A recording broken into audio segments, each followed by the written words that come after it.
Halo, assalamualaikum warahmatullahi wabarakatuh. Ketemu lagi dengan Bagus Maulana SKM dalam video tutorial program Kusta. Teman-teman, hari ini saya akan share materi yang sangat super duper penting ya bagi programmer Kusta. Ya, kenapa? Karena Anda nyari video seperti ini, Anda materi seperti ini dicari di Google sampai mencret nggak bakalan ketemu, Mas. Yaitu jaringan-jaringan tertentu yang tidak bisa secara objektif dilakukan pemeriksaan uji mati rasa.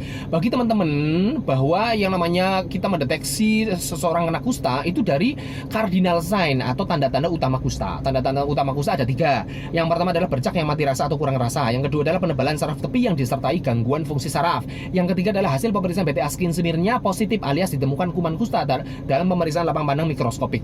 Nah, untuk tanda utama yang pertama ini, bercak yang mati rasa atau kurang rasa, mengenai bercak ini semua orang bisa tahu ya, bisa lihat karena kita masih punya mata sehat, bisa mengenali mana lesi atau bukan. Bercak atau lesi adalah kelainan warna tidak seperti kulit sekitarnya, kulit normalnya. Itu gampang sekali. Oh, ini bercak, ini bukan ya. Tetapi untuk uji mati rasa, nah ini hanya bisa dilakukan oleh petugas yang berkompeten. Kenapa? Ya karena membutuhkan skill tertentu, cara tertentu, metode tertentu, sistematika tertentu, alat tertentu seperti itu. Ya, jadi tidak semua nakes juga bisa melakukan uji mati rasa. Oke. Bagi teman-teman yang sudah sering melakukan, yang sudah berkompeten untuk melakukan uji mati rasa, harap simak video ini baik-baik. Ada kondisi kulit tertentu, jaringan tertentu, bercak tertentu yang tidak bisa secara objektif dilakukan pemeriksaan uji mati rasa. Karena di sini ada gangguan. Ada kondisi-kondisi tertentu yang tidak bisa merepresentasikan kondisi sel-sel saraf di situ yang berfungsi secara sensorik, secara objektif. Nah, jaringan apa saja kah itu? Nah, ini Anda harus nyimak baik-baik. Kalau Anda tidak nyimak baik-baik, nanti akan terjadi bisa jadi diagnosa yang Anda tegakkan ini adalah positif palsu. Jadi sebenarnya dia bukan kusta, tapi gara-gara di situ ada mati rasa atau kurang rasa, Anda diagnosa sebagai kusta. Nah, jaringan seperti apa saja yang tidak bisa secara objektif dilakukan pemeriksaan uji mati rasa? Yang pertama, bercak yang ada lukanya. Misalkan ada bercak nih di sini, tapi di situ ada lukanya. Nah, ingat, definisi luka apa sih? Definisi luka adalah gangguan integritas kulit. Integritas atau keutuhannya saja sedang terganggu, entah itu karena sobek, entah itu abrasi, gesekan dan sebagainya, entah itu apapun ya bentuk lukanya. Itu artinya dia sedang terganggu. Bisa saja sel sarafnya di situ kepotong jalurnya, ya kan? Di situ ada agen-agen infeksius, di situ tubuh sedang memerangi kuman di situ dan sebagainya dan sebagainya. Yang artinya kondisi di situ sedang ada gangguan. Ya, gangguan itu kan bisa critical damage atau collateral damage. Bisa aja lukanya sedikit nih, tetapi itu serius, kualitas dari lukanya itu memburuk ya, itu namanya critical damage. Bisa aja collateral damage. Collateral damage itu bisa aja lukanya sedikit tapi di dalamnya ternyata nyebar ke sana kemari, kerusakannya meluas, itu namanya collateral damage. Kan kita tidak tahu di situ di dalamnya kerusakannya seperti apa. Kualitas kerusakannya apakah sampai merusak saraf-saraf atau tidak? Apakah di dalam itu sampai menyebar kerusakannya sampai ke dalam sana-sana, nyebar ke sana kemari, kita tidak tahu karena kita hanya melihat dari luarnya saja. Jadi kalau ada bercak, kalau di situ ada luka, jangan dilakukan pemeriksaan uji mati rasa pada jaringan tersebut karena nggak objektif. Nanti Anda nyentuh pakai kapas, oh ini kurang rasa, nanti langsung didiagnosa kusta padahal bukan kusta. Bisa aja itu kan bercak misalkan alergi sinar matahari, alergi kontak alergen bahan-bahan tertentu, atau di situ apa namanya misalkan jamur, panu. Tetapi pas lagi ada luka di situ, ya jadi Anda memaksakan itu adalah positif padahal itu positif palsu. Itu yang pertama, ya. Yang kedua adalah jaringan epitel baru. Jaringan epitel baru, Anda tahu epitel nggak? Proses epitelisasi itu berarti tumbuhnya epitel pada tipe penyembuhan luka yang sekunder. Luka tipe penyembuhannya ada 3. Yang pertama adalah primer, sekunder, tersier. Primer itu misalkan ada luka yang sobek terus kita jahit, di situ kita tidak perlu memunculkan jaringan epitel yang besar ya. Jadi tidak perlu memunculkan kulit baru kan seperti itu karena dijahit langsung sembuh. Nah, yang sekunder ini yang memunculkan kulit baru, misalkan karena ada jaringan yang terbuang sehingga kita perlu memunculkan kulit baru. Lah itu yang namanya epitel. Warnanya putih atau pink seperti itu. Itu jaringan kulit epitel, jaringan baru yang terbentuk yang nanti tahap maturasi atau pematangan jaringan itu akan terpisah menjadi 3 lagi. Menjadi epidermis, dermis dan subkutan. Tetapi kalau epitel masih dalam satu layer seperti itu. Itu yang namanya epitel. Terus yang ketiga tipe penyembuhan yang tersier. Tersier itu misalkan sudah menganga lama tidak tumbuh kulit barunya epitel lalu dipaksakan untuk dijahit, maka bisa saja di situ akan muncul epitel tapi sedikit. Ya, artinya epitel adalah kulit baru yang tumbuh dari luka seperti itu. Nah, jaringan epitel baru yang tadi saya bilang mungkin warnanya keputihan atau warnanya merah muda, itu tentunya tidak objektif untuk dilakukan pemeriksaan uji mati rasa. Di situ ada epitel, kamu mengenali sebagai bercak karena warnanya pink, warnanya putih. terus dicek mati rasa, bisa saja di situ kurang terasa, bisa saja di situ masih tidak terasa. Karena apa? Ya karena jaringan epitel nanti tahap berikutnya ini adalah masuk ke tahap maturasi jaringan. Maturasi atau pematangan jaringan, di mana di situ membutuhkan waktu 2 bulan sampai dengan 2 tahun untuk bisa berfungsi kembali, ya kan? Berfungsi kembali termasuk saraf-saraf sensoriknya. Jadi kalau masih dalam fase maturasi jaringan epitel tersebut, ya bisa saja belum sempurna. Anda cek menggunakan uji mati rasa menggunakan kapas, bisa aja itu mati rasa atau kurang rasa. Nanti Anda bilang itu kusta, padahal itu adalah kulit baru yang habis luka. Nah, paham ya? Itu. Terus yang ketiga adalah jaringan parut atau sikatrik. Nah, luka ya, tadi kan saya cerita epitel. Nah, epitel ini kan tadi masuk fase maturasi. Fase maturasi adalah pematangan jaringan. Nah, dalam fase maturasi itu bisa timbul sikatrik, bisa juga tidak. Ya, misalkan kembali seperti semula, sampai teorinya adalah sampai dengan maksimal 60%. Masing-masing case by case tiap orang juga beda-beda. Ini apakah bisa sampai 60% atau kurang dari itu atau lebih dari itu. Ya, untuk kembali seperti semula artinya kembali seperti semula seperti kulit normal seperti ini. Nah, di situ banyak faktor. Nah, bisa saja di situ terjadi jaringan parut. Jaringan parut di situ berarti sudah fase maturasinya selesai dan akhirnya ternyata endingnya timbulnya jaringan parut.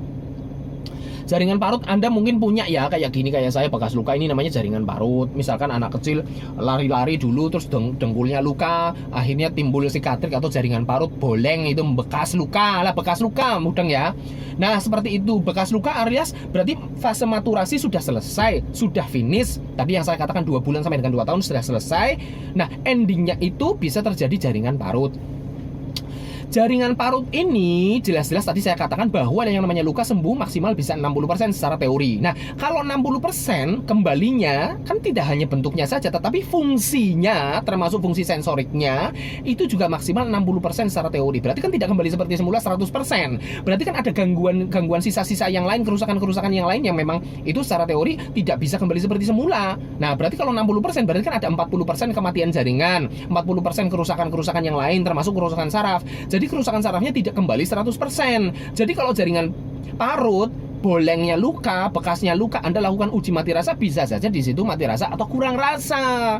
Nanti ada bekas luka, Anda dites mati rasa terus, oh ini mati rasa nih, berarti kusta. Loh, nggak seperti itu Mas. Makanya dalam pemeriksaan bercak itu juga kita kan melakukan screening, dikaji dulu ini bercak karena apa. Kalau bercaknya ini gawanan lahir atau toh itu bawaan lahir atau itu bekas luka. Nah, bekas luka kan kita tepiskan, ya kan? Kalau ada bekas luka kita tepiskan dong, karena ini pasti bukan kusta ya. Percuma kalau Anda bekas luka Anda uji mati rasa pasti tidak objektif, karena bisa jadi kematangan jaringannya, maturasinya tidak kembali 100% tapi cuma 60%. Nah, nanti mati rasa, nanti Anda diagnosa sebagai kusta, seperti itu ya. Nah, itu yang ketiga ya, jaringan parut. Yang keempat, kondisi jaringan atau kulit yang tidak objektif dilakukan pemeriksaan uji mati rasa adalah keropeng. Keropeng itu ngupil luka ya, misalkan Anda dari awal sudah memakai bahan-bahan yang terlalu keras sehingga terjadinya kematian jaringan, atau misalkan keropeng itu bisa terjadi pada reaksi tipe 3 seperti fenomena Lucio, terjadi kematian jaringan. Ini ngupil paham ya, luka sudah sembuh terus kok endingnya ngupil, jaringannya mati kulitnya. Kalau keropeng itu berarti bisa jadi sampai ke dermisnya. Kulit yang sesungguhnya itu ngupil. Ngupil itu kan harusnya terbuang karena itu jaringan mati. Lah, sudah jelas-jelas ngupil adalah jaringan mati, Anda lakukan uji mati rasa pada keropeng itu, pada krustae namanya kalau bahasa medisnya keropeng. Ya jelas-jelas itu jaringan mati, kok dilakukan uji mati rasa, kan konyol. Ya di situ udah jaringan mati, sudah nggak hidup ya jaringannya, sel sarafnya juga sudah mati, ya pasti tidak terasa. Jadi kalau ada keropeng, ya itu bukan bagian dari kulit lagi yang sehat, itu memang harus terbuang, justru terbuang sehingga bisa yang di balik itu bisa menutup dengan rapat. Jadi kalau ada keropeng, jangan lakukan uji mati rasa pada keropeng, jelas-jelas itu jaringan mati ya. Terus yang berikutnya, jaringan atau kulit tertentu yang tidak objektif untuk dilakukan pemeriksaan uji mati rasa adalah gangguan integritas pada epidermis. Ya, kulit itu ada 3 lapisan: epidermis, dermis, subkutan. Epidermis itu kulit ari, kulit yang paling luar yang sangat tipis. Ya. Yang kalau misalkan tergores itu nanti ngelupas dikit ya. Terus misalkan kalau istilahnya ngelungsumi ganti kulit dan sebagainya, itu adalah kulit arinya yang mengelupas tipis ya. Itu namanya kulit ari. Yang lapisan kedua ini baru yang namanya dermis. Dermis ini lapisan kulit yang sebenarnya. Di situ ada folikel rambut, ada jaringan, ada folikel rambut, ada kelenjar sebum atau kelenjar minyak, kelenjar keringat juga ada di situ. Di situ ada pembuluh darah, pembuluh saraf. Ini mulai ada di sini. Jadi kalau kita menyentuh sensasi itu karena epidermisnya utuh sehingga bisa menghantarkan sentuhan kita sampai ke dermis sehingga terasa disentuh gitu loh. Yang lapisan ketiga adalah lapisan subkutan atau lapisan lemak. Nah, terus di bawahnya barulah di sini otot atau daging atau tulang dan sebagainya di sini. Ya. Jadi nah ini kan tadi saya bilang lapisan paling atas adalah epidermis atau kulit ari. Kalau kulit arinya sedang rusak, ada gangguan integritas di epidermisnya, ya jangan lakukan pemeriksaan uji mati rasa di situ. Misalkan nih, gangguan epidermis misalkan apa? Misalkan ada hipersensitivitas dapson, obat dapson atau DDS yang ada di MDV kusta, di situ kan bisa mengakibatkan salah satu efek samping yang berat adalah sampai terjadi hipersensitivitas, sampai ngeluduk, sampai ngelupas. Nah, kalau epidermisnya sedang mengelupas, bagaimana dia mau menghantarkan sensasi? Kalau misalkan kita sentuh menggunakan kapas, ya nggak mungkin sensasi sentuhannya akan dihantarkan ke bawah sampai ke dermis dong. Namanya saja kulitnya sedang terganggu. Misalkan kondisi-kondisi lain, misalkan apa? Di situ teriritasi karena misalkan kontak dengan kimia, cairan kimia sehingga kulitnya rusak, atau kulitnya terjadi malnutrisi sehingga sangat kering. Kulit yang sangat kering, kulit ari sangat kering pastilah tidak bisa menghantarkan sensasi sentuhan dengan baik ke bawahnya. Kulit yang sangat kering sampai bersisik seperti itu, atau karena peradangan, atau karena alergi dan sebagainya yang mengakibatkan kerusakan epidermis. Kalau epidermisnya sudah tidak sehat, tidak utuh, terjadi gangguan integritas, ya jangan paksakan melakukan uji mati rasa di situ. Kemarin ada teman-teman nih dari programmer kusta kabupaten lain, "Kak, konsul dong," di foto. "Saya ini memeriksa uji mati rasa." Lah saya lihat loh, wong kulitnya epidermisnya saja rusak, itu kering bersisik seperti itu, gimana mau menghantarkan sensasi sentuhan kapasmu? Jadi bisa aja itu mati rasa atau kurang rasa, tapi bisa aja itu bukan kusta.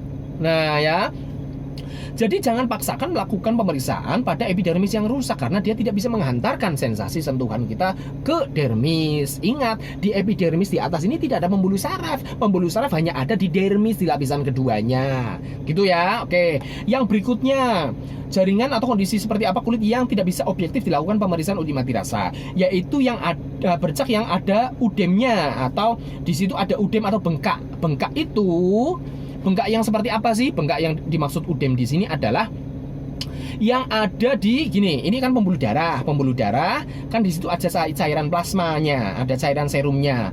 Yang namanya udem itu air cairan plasma yang ada di pembuluh darah itu keluar ke daerah interstisial atau daerah antar sel. Ya, disitulah terjadinya bengkak. Jadi bengkak ini terjadi pada dermis. Ya, yang maksud saya udem. Tadi kan di sini banyak pembuluh darah. Airnya itu keluar sehingga terjadi udem atau bengkak. Misalkan bengkak pada apa? Penderita ini gagal ginjal misalkan, atau jantung seperti itu, kakinya bengkak. Itu udem-udem yang seperti itu berarti ada cairan yang menumpuk terlalu banyak. Di mana? Di luar atau di daerah ekstravaskuler atau interstisial atau daerah di luar pembuluh darah. Nah, kalau di situ sedang udem, berarti kan ada pembengkakan. Yang namanya pembengkakan di situ kan berarti mensupresi atau menekan, menekan pembuluh-pembuluh darah dan pembuluh-pembuluh saraf. Jadi pembuluh sarafnya di situ sedang tertekan secara mekanik gitu loh. Ya. Lah kalau di situ secara mekanik tertekan, secara pergerakan kinestetik juga tertekan, ya bagaimana pembuluh saraf di situ akan berfungsi dengan baik. Jadi pada daerah udem bisa saja terjadi gangguan sensorik, terjadi gangguan sensasi. Jadi kalau Anda memaksakan sedang terjadi udem, kaki bengkak di situ, Anda lakukan pemeriksaan uji mati rasa seperti itu, ya bisa saja tidak objektif. Jadi nanti Anda mendeteksi itu sebagai kusta kalau di situ misalkan ada bercaknya, padahal dia bukan kusta gitu ya. Itu next berikutnya, yaitu bercak yang memiliki bula, tulisannya bulae. Itu contohnya apa? Ini seperti kayak udem tetapi letaknya beda. Kalau tadi udem letaknya di jaringan dermis yang membengkak.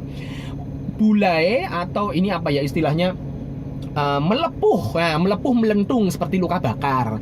Kalau luka bakar itu cairannya bukan terkumpul di dermis saja, tetapi sampai ke sini nih. Justru itu kumpulan cairannya bukan di daerah ekstravaskuler atau interstisial lagi yang ada di dermis, tetapi jaringan yang di antara sini, antara epidermis dan dermis, di sinilah cairannya numpuk. Itulah mengapa melepuh. Paham ya, kalau luka bakar sampai melepuh itu kan ada kulit arinya di atas, terus di sini ada cairan yang ngumpul di sini, yang gampang mudah sekali dirobek terus cairannya keluar. Nah, kalau seperti ini di sini ada penghalang, bagaimana si epidermis ini akan menghantarkan sentuhan? Wong di sini ada penghalang terjadinya bulai atau terjadinya kumpulan cairan, tentunya tidak bisa menghantarkan sensasi sentuhan kapas di atas untuk sampai ke bawah sini sehingga dermisnya merasakan sensasi sentuhan kapas di atasnya. Itu jelas-jelas nggak bisa objektif, Mas. Di situ ada bercak, terus ada bulai di situ. Ya, sudah ada bulai dan itu jelas-jelas terjadi gangguan integritas pada epidermis, atau bulainya sudah dipecah deh. Bulainya sudah, misalkan karena luka bakar habis diatasi di perawatan luka, misalkan sudah dipecah. Ya, sudah dipecah itu lihat dong kondisi epidermisnya seperti apa. Kalau kondisi epidermisnya sudah mati karena habis dipecah atau misalkan belum kembali seperti semula, ya itu tentunya tidak objektif untuk dilakukan pemeriksaan uji mati rasa menggunakan kapas. Pasti terjadi hambatan, sensasi atau sentuhan yang informasi sentuhan itu akan diteruskan ke bawah ke dermisnya. Jadi nggak bisa, Mas.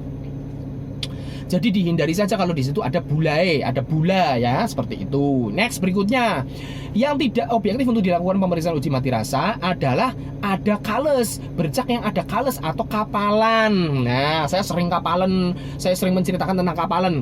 Anda ketik Bagus Johan Maulana kapalan, seperti itu. Saya ada beberapa video tentang kapalan. Nah, jadi gini.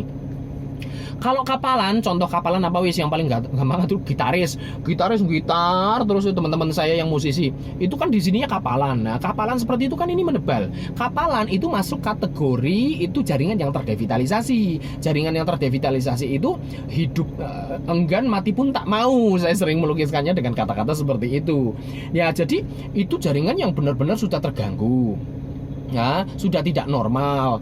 Jaringan di situ sudah terdevitalisasi, artinya ada beberapa sel yang mati. Ada sel yang hidup, ada sel yang mati. Ya, mungkin proporsinya bisa 50-50, bisa 30-70, bisa 60-40, seperti itu kita tidak tahu pasti. Yang jelas di situ beberapa sel sudah mati.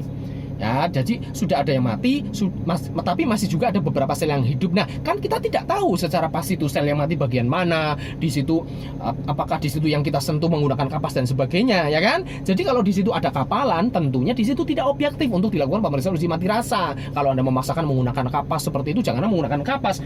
Kadang orang gitaris saja menggunakan bolpen kayak gini aja nggak kerasa kok saking tebelnya, karena banyak jaringan yang mati, sel-sel yang mati.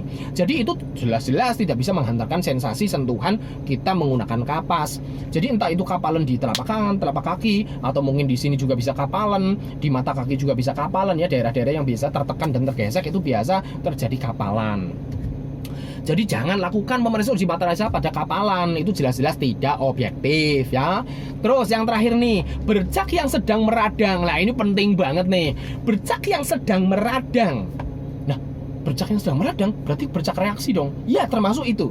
Jadi kalau ada kulit yang sedang meradang, di situ ada agen-agen inflamatorinya. Tanda-tanda peradangan deh, merah, bengkak, nyeri, ya, terus panas daerah sekitar atau demam secara sistemik dan gangguan fungsi. Ya. Jadi jaringan sedang meradang itu ada tadi nyeri. Nah, dia sedang nyeri. Jangan-jangan nanti sensasi sentuhan kapas Anda itu tidak objektif karena di situ sedang nyeri. Nah, terus Anda tahu yang namanya sel saraf, yang sel-sel saraf di situ lagi ada peradangan bisa saja kurang objektif dalam menilai sensasi. Terus tadi gangguan fungsi. Nah, kalau jaringan sedang meradang di situ bisa terjadi gangguan fungsi. Fungsi apa saja? Ya, macam-macam di situ. Fungsi sensorik bisa terganggu. Misalkan di situ ada fungsi saraf motorik bisa saja terganggu. Terus kayak kulit tadi yang dermis di situ kan gangguan kalau sedang peradangan macam-macam di situ. Misalkan di situ ada folikel rambut di situ, terus mungkin kembang kempisnya pori-pori saraf otonom di situ juga bisa terganggu. Terus gangguan fungsi di situ, apalagi misalkan jaringan sebum atau jaringan keringatnya tidak keluar secara otomatis di situ bisa saja terjadi seperti itu. Nah, kalau misalkan di situ sedang terjadi gangguan saraf sensorik, Gimana? Ya kan sedang tidak objektif. Anda memaksakan menggunakan kapas memeriksa di situ, ya nggak bisa objektif. Bisa saja nanti positif palsu karena sedang gangguan. Nanti mati rasa atau kurang rasa, nanti Anda diagnosa kusta padahal bukan. Misalkan ini adalah ada bercak tetapi alergi sinar matahari kan juga bisa terjadi bercak ya seperti itu, atau kelainan-kelainan pigmentasi, hipopigmentasi yang lain. Pas di situ ada peradangan yang lain, misalkan peradangan karena infeksi lokal, karena garuk-garuk sehingga peradangan. Ada misalkan di situ flora normal, kulit normal, flora normal atau bakteri-bakteri yang di situ yang biasa ada di luar kulit yang normal tetapi masuk, ada poin entry masuk di situ sehingga terjadi peradangan di situ. Nah, pas lagi terjadi peradangan padahal itu adalah bercaknya bercak alergi matahari, misalkan Anda diagnosa itu sebagai kusta. Padahal bukan kusta, ya kan? Gara-gara sedang ada peradangan di situ, gangguan fungsi, tetapi tidak bisa mendeteksi dengan baik adanya sensasi sentuhan dari kapas sehingga terjadi mati rasa di situ. Anda diagnosa itu sebagai kusta, ya berarti positif palsu dong. Wong bukan kusta kok. Nah, ya, jadi kalau bercak yang sedang meradang, tentunya itu tidak objektif untuk dilakukan pemeriksaan uji mati rasa. Pertanyaannya ini yang paling akhir ini, pertanyaannya jelas besar sekali. Nah, di sini kalau misalkan pasien kusta gimana? Yang sedang meradang. Pasien kusta yang sedang terjadi reaksi, tapi itu pertama kali kontak dengan tenaga kesehatan. Ini gimana nih? Kalau misalkan bercak meradang seperti ini kan tidak objektif saya lakukan pemeriksaan uji mati rasa. Nanti kalau misalkan saya tangguh pemeriksaannya, kalau tidak segera diobati MDT, tidak segera diobati reaksinya menggunakan prednison, kalau misalkan saya kasih waktu observasi 3 bulan, nanti malah saya memberikan waktu kepada si kuman itu untuk melakukan infiltrasi kerusakan pada saraf dan kulit. Kalau misalkan 3 bulan saya diamkan, nanti gimana reaksinya? Kalau itu memang benar-benar kusta, reaksi nanti malah meninggalkan kecacatan dan sebagainya. Nah, ini gimana nih? Dilema kan? Ya kan? Pertama kali ketemu tapi dia sedang meradang. Nah, saya bilang kalau peradangan tidak bisa objektif. Nah, caranya adalah yang pertama, jangan menggunakan kapas. Nah, karena ini kan ada indikasi ke sana nih. Wah, bercak yang sedang meradang. Jangan-jangan ini kusta yang sedang meradang. Tapi gimana caranya saya objektif melakukan pemeriksaan pada bercak yang sedang meradang seperti ini? Jangan menggunakan kapas. Menggunakan apa? Alat lain, yaitu kalau saya sarankan adalah monofilamin test, ya, menggunakan bahan nilon kan yang itu dikaitkan ke alas plastik seperti itu. Ada alatnya, ada, itu termasuk memang bagian dari alat kesehatan. Nah, itu lebih objektif. Nah, jadi memang itu teksturnya itu lebih keras. Itu permukaannya lebih keras, bahannya lebih keras daripada menggunakan kapas. Nah, itu memang biasa dilakukan untuk pemeriksaan diagnosa neuropati atau kematian jaringan saraf ya, seperti itu. Anda bisa sebagai tenaga kesehatan beli alat itu murah, kurang dari 100.000 juga dapat. Itu bisa dilakukan pemeriksaannya menggunakan monofilamen test. Kalau menggunakan monofilamen test di situ kok tidak terasa, nah itu baru kita mau mendiagnosa itu memang benar-benar gangguan saraf ya, yang ya, karena kalau misalkan hanya sekedar peradangan itu asumsinya di situ memang bisa misalkan kurang rasa menggunakan kapas, tetapi harusnya di situ juga masih terasa jika menggunakan monofilamen test seperti itu. Ya, jadi menggunakan alat yang berbeda, jangan kapas. Itu yang pertama. Yang kedua, kalau kita menemukan pasien yang kemungkinan sedang reaksi kusta tetapi kita tidak bisa objektif melakukan pemeriksaan uji mati rasa, kita melakukan penelusuran secara subjektifnya pasien ini, secara historikal, secara riwayatnya bagaimana gitu loh. Misalkan kita nanya nih, ini sebelum bercak merah-merah seperti ini bercaknya gimana? Apakah sudah mati rasa sebelum itu? Nah, kalau secara subjektif dia mengatakan, iya kemarin mati rasa, sebelum meradang seperti ini bercak saya ini memang sudah saya rasakan kok agak baal ya, mati rasa ya. Nah, tapi sekarang memerah. Kalau memerah sekarang malah terasa panas atau terasa gatal atau terasa nyeri dan sebagainya. Nah, ini pengakuan subjektif ini bisa kita pegang. Kalau secara subjektif saja kemarin dia mengaku bahwa di situ mati rasa atau kurang rasa, maka secara objektif pasti dia mati rasa. Karena orang cenderung kalau secara subjektif dia memeriksanya mungkin tidak menggunakan kapas karena tidak tahu cara ngetes secara objektifnya menggunakan kapas. Dia bisa aja kan nyentuh-nyentuh, ya kan? Sentuh-sentuh terus menurut dia kok kayak agak baal ya, kok mati rasa ya. Nah, ini kalau menggunakan tangan saja mati rasa, apalagi menggunakan kapas, pasti mati rasa.